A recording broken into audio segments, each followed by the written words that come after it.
Welcome back to Just Chattin', and this is the series of videos we do on Thursday and Sunday evenings just for our own amusement. So, looks like we have some action out of Montecito this past week. Very interesting too. So, when we come back, we are going to talk about that, and we are going to talk a bit about the ramifications of this. So, I'm sure by now you've already figured it out. Oh yeah, the titles for the children.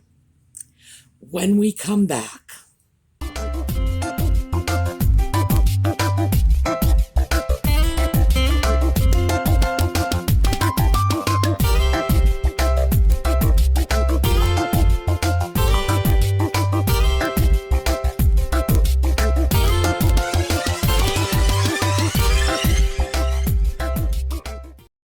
So, looks like Nutmeg pulled it off after all. In case anybody has any doubts in their mind, what I am referring to was the little stunt she pulled in the Oprah interview by saying that her baby wasn't going to get a title because it was too brown.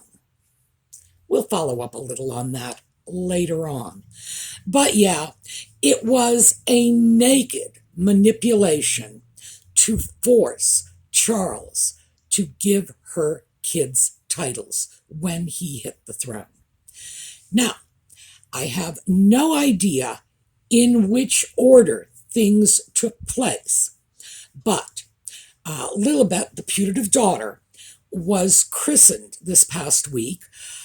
Unusual. People don't ordinarily christen their children at this age. Usually, christenings, which are synonymous in many religions with baptism, are done within the first 6 months or, conversely, later as adults. In fact, some religions will only allow adult baptism.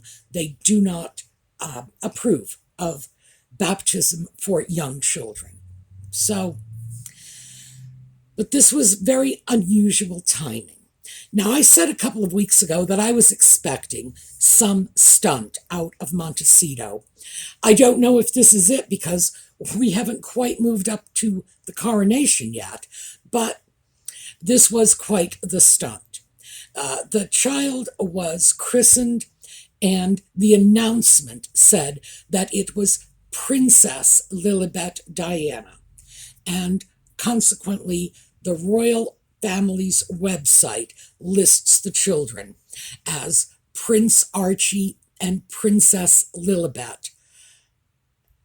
To be perfectly honest with you, in a family that has some rather bizarre names, and I am frankly thinking back, 1,000 years or so, to the many Elgathas, and believe me, there were many, or in fact, the many Canutes. Prince Archie really is an oddball in there.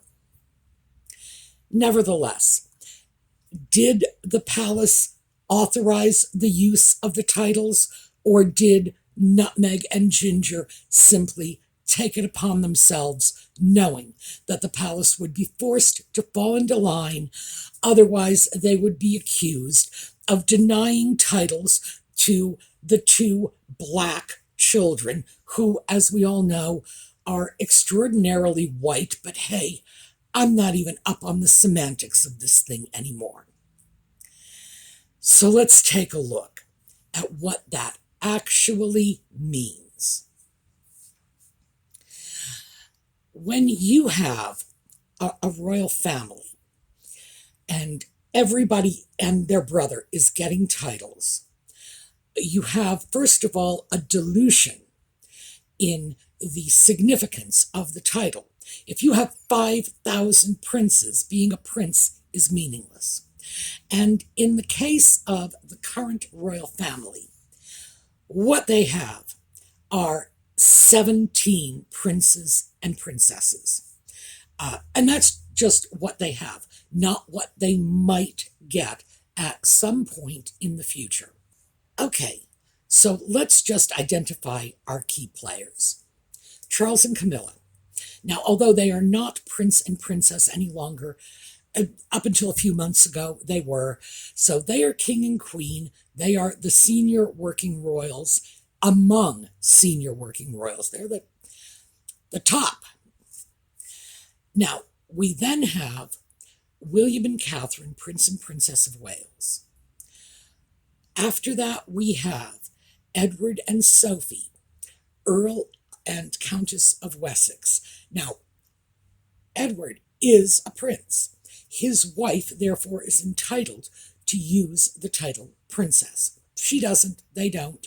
There is Anne, because there is always Anne.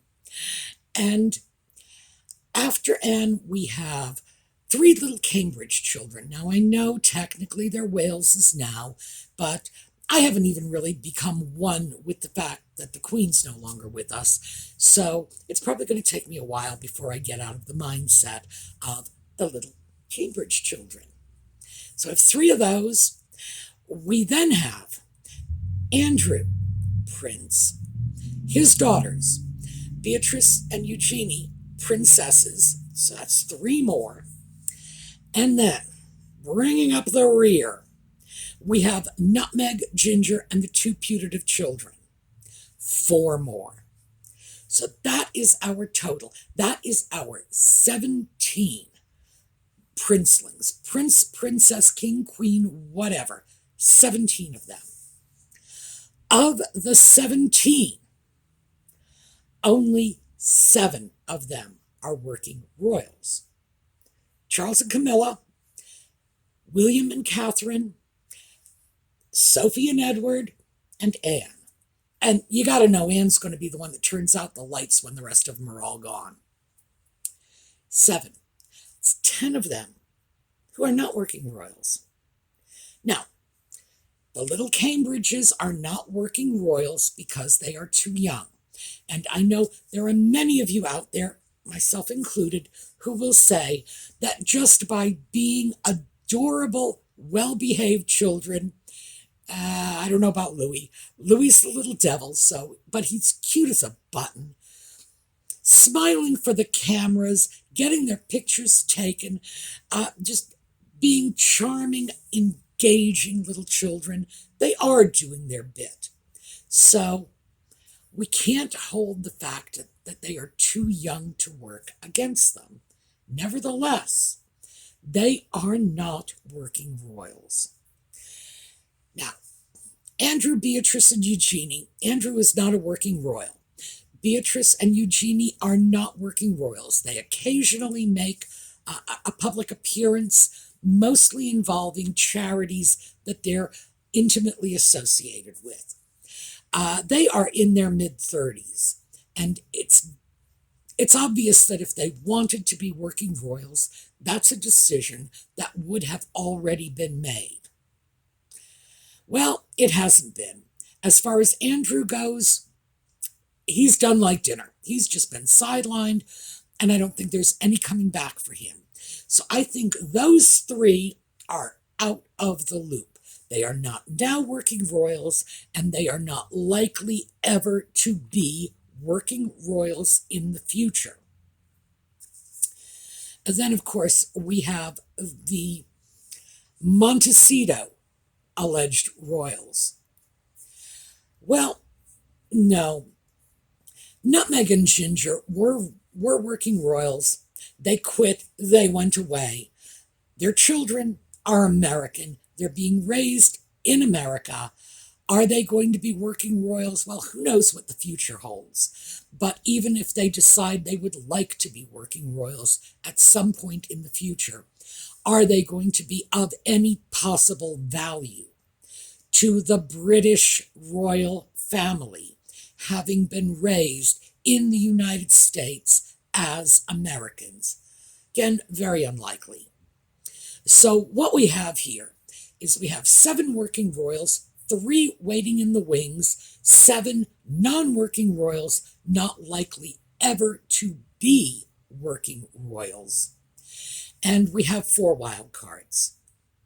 So the wild cards are The Phillips children, well, they're in their 50s. It's hard to call them children. Princess Anne's children. And this is Peter and Zara Phillips. Zara is now Tyndall. And again, grown adults. They are eligible to be prince and princess. But if they have not taken advantage of that opportunity in the 30 years in which they were adults and could have asserted their right to that title all by themselves, I would say it is very safe to conclude it's not going to happen. So I'm going to sideline two of those wild cards. The two final wild cards, however, and that's Lady Louise and James, what is he, Viscount Severn? I think so. The little Wessex children, who again are not so little anymore. Will they become working royals? When they are of age, are they going to take those prince and princess titles and work for the family? Now, personally, although I have no particular insight into the minds of these young people, personally, it strikes me as rather likely to happen. For one thing, their parents are very, very active members of the working royal family. They are much beloved by the people, and everything I read or see in the media about Edward and Sophie indicates that they are beloved members of the family. People are excited to see them coming. And keep in mind, Sophie's history is not exactly flawless in that family, but she managed to overcome some, let's just say, false starts early on. And no one has any complaints about her now. The little Wessex children, however, Louise is 19 and James is 15 or 16, late teens. And that is important. I'm going to come back to that in a second, so remember that, late teens.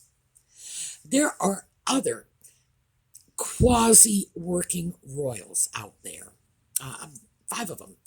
The Queen's cousins. Now, this is the Duke and Duchess of Kent, the Duke and Duchess of Gloucester, and Princess Alexandra, Lady Ogilvy. And they have been picking up a lot of the slack for the royal family in the Queen's lifetime, to be sure, because these are not young people. Let's see, the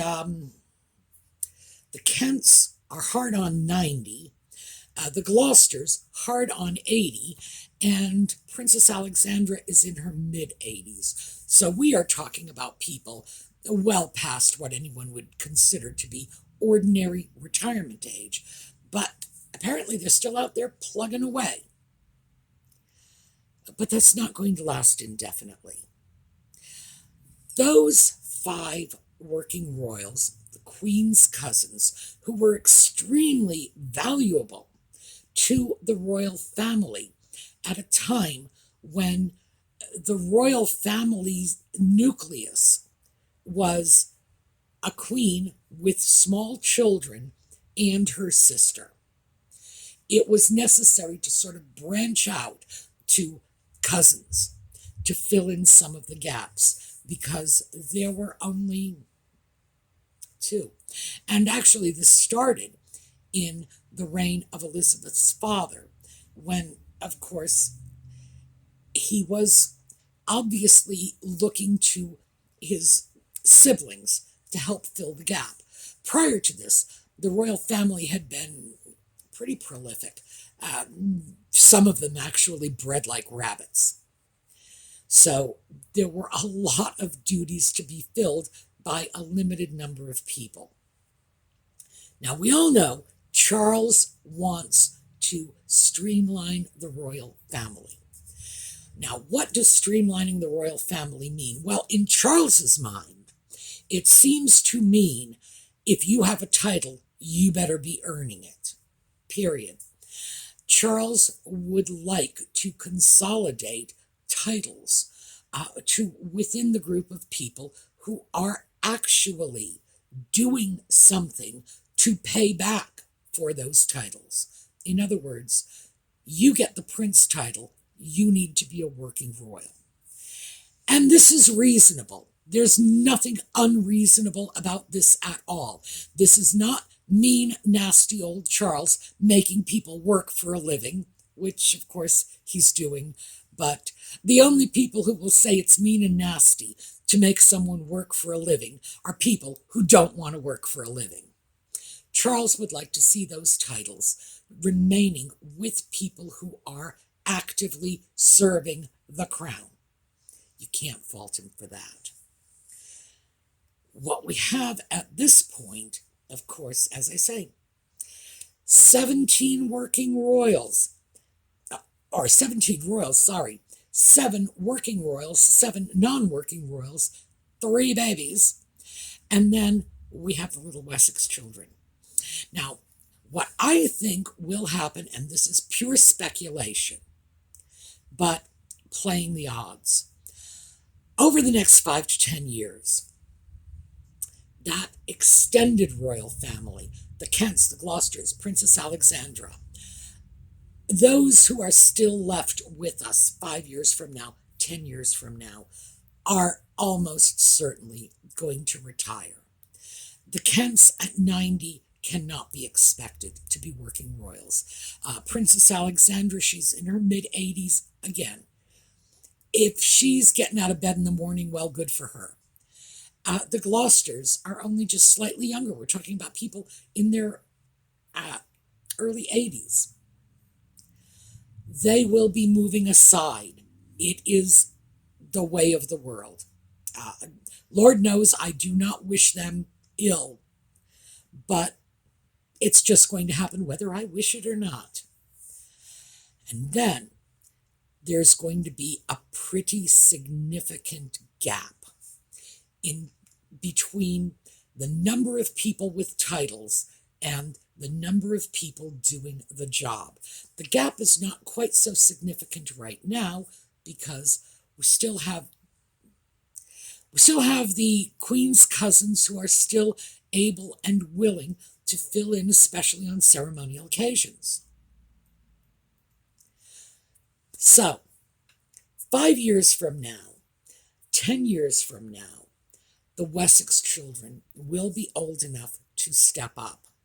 They will be in a position to fill the role that, frankly, was the sock puppet's job until he walked away. He didn't like the idea of being the spare. Oh well, I wonder if little Louise and little Jimmy are going to feel the same way. The role of the spare, these members of the royal family, the peripheral members, the ones who are not in the direct line of succession, have a job to do. It is an important job. Anyone who doesn't believe me only needs to look at Princess Anne. From Anne's earliest childhood, it must have been very clear to her that she was never going to rule. She was the second born, and she watched 2 younger brothers come along and push her further down the line, even though she probably would have made a much better monarch than any of the rest of them. It's my personal opinion. And she is still working her tail off. She's doing fabulous work. She's making all kinds of appearances. And no matter what the sock puppet says about how Anne's public service is exaggerated, no. All you have to do is look at the papers and you see where she is and what she's doing. His bitter recriminations do not alter that. But he is not going to be around for his brother, as Anne was for her mother, as Charles was for his mother, as William is for his father, as Edward is for his brother. No, no. So what's going to happen? Well, I expect the Wessex children are going to step up, even if it's only on a temporary basis, to fill in the gap until the Cambridge children are old enough to step up. So my question is, who cares about Nutmeg and Ginger's putative children? What are they doing to earn those titles? Nothing. Nutmeg and Ginger are doing nothing to earn those titles. It's simply, well, as the sock puppet says, his birthright. Oh, God. Meanwhile, of course, they want it for their children. They are so busy condemning the British royal family as a racist institution. But it's like, oh, give me those titles for my kids. And it's the hypocrisy of that. I will declare you to be racist to the entire world, but you had better give me and my kids the titles I want. I don't even know how anyone can rationalize that, because frankly, if I thought that a family was behaving shamefully to me because of race or religion or disability or gender or sexual orientation, whatever form of discrimination, I don't think I would want my children associated with that family. But again, titles trump everything. So now, getting back to the preemptive strike that Nutmeg took to get these titles in the first place. First of all, I have to say, it was clever and it worked. It was dirty pool. It was a low blow. I consider it despicable. Nevertheless, it worked. By preemptively charging racism and saying our children are not getting titles because they are too brown, it effectively forced the royal family to give these children titles, knowing, one, that the children are never going to serve the crown. They're not even in the same country. They're never even going to pay taxes in Britain. They're in the United States. Pretty appalling, right? But it does guarantee that they will get those titles just because the narrative that was set up was they get titles or the royal family's racist, either or. And it worked. So I'll give her props for that. As I say, it's disgusting, but she pulled it off. Congratulations to her. But we are not going to leave on that note. Polls are now showing that even Prince Andrew is better regarded than Nutmeg and the Sock Puppet. Prince Andrew, more popular. Amazing. The tide is turning. At least that's the way I'm reading it. Bless the creators of South Park, because I think they led the way in a very, very interesting surprise move by, of all people, Chris Rock. They're dropping even further in terms of public credibility, because he took some swipes at Nutmeg in a comedy performance for, I believe it was Netflix.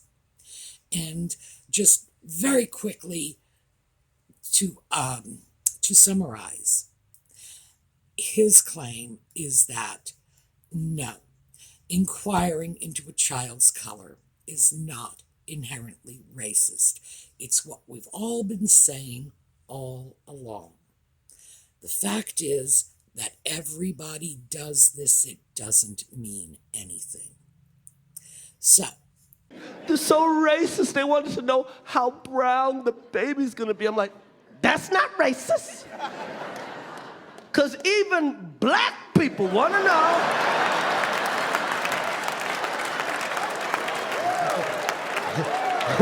how brown the baby gonna be. So, that's what I have for you today. Yes, the royal family has given the putative children the titles.